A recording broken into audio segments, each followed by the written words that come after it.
ollaan täällä kävelykadulla ja Kati Koro on mulla tässä haastateltavana. Terve Kati. Moikka Kauno, kiva nähdä. Kiva nähdä, joo.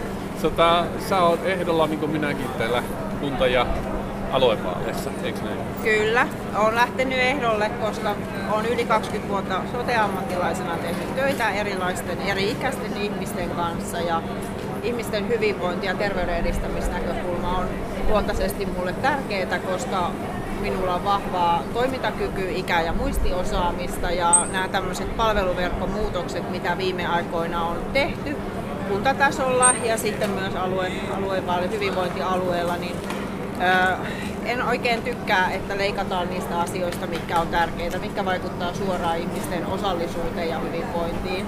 Ja sulla on nämä omaishoitaja-asiat on varsinkin tärkeitä, että niissä niin kuin erityisesti on ehkä vähän liikaakin leikattu tai ehkä niissä ei hakemusta oikein mene läpi. Kyllä, joo, tämä on omaishoitajien asema ja kun me tiedetään, että kuitenkin muistisairaus on yksi merkittävin syy omaishoitajuuteen, niin kyllähän nämä on niin sellaisia asioita, että puhutaan ihmisoikeuksista, että meidän pitää pystyä tarjoamaan joka ikiselle ihmiselle se semmoinen turvallinen ja arvokas elämä ja se, että ihminen pystyy olemaan myös osallisena itse yhteiskunnassa.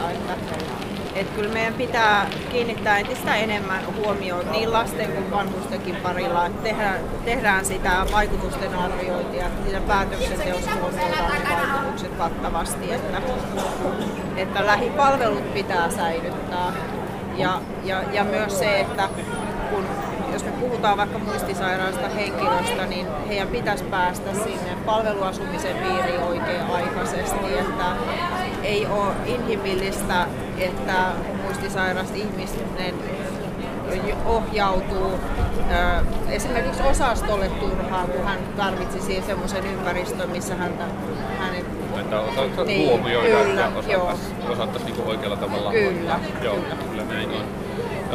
Tuossa puhuitkin näistä konsteista, menisin kysyäkin tuossa, että onko sellaisia konsteja, millä tätä voitaisiin parantaa tai millä sitä voitaisiin kehittää tai millä voitaisiin auttaa.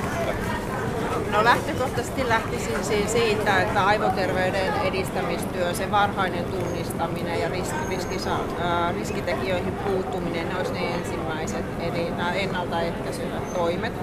Mutta sitten taas jos ajatellaan, että ihmisellä on jo pidempään vaikka ollut muistisairaus, että meillä olisi tarjota riittävästi niitä palveluasumisen paikkoja oikea-aikaisesti ja myös sitä muistikoordinaattorin toimintaa, kattavaa päivätoimintaa ja sitä niin kuin kuntatasollakin, että se ympäristö tukee sitä semmoista aktiivista toimintaa, että siellä on virikkeitä, siellä pääsee harrastamaan kattavasti liikuntaa ja palvelut on lähellä.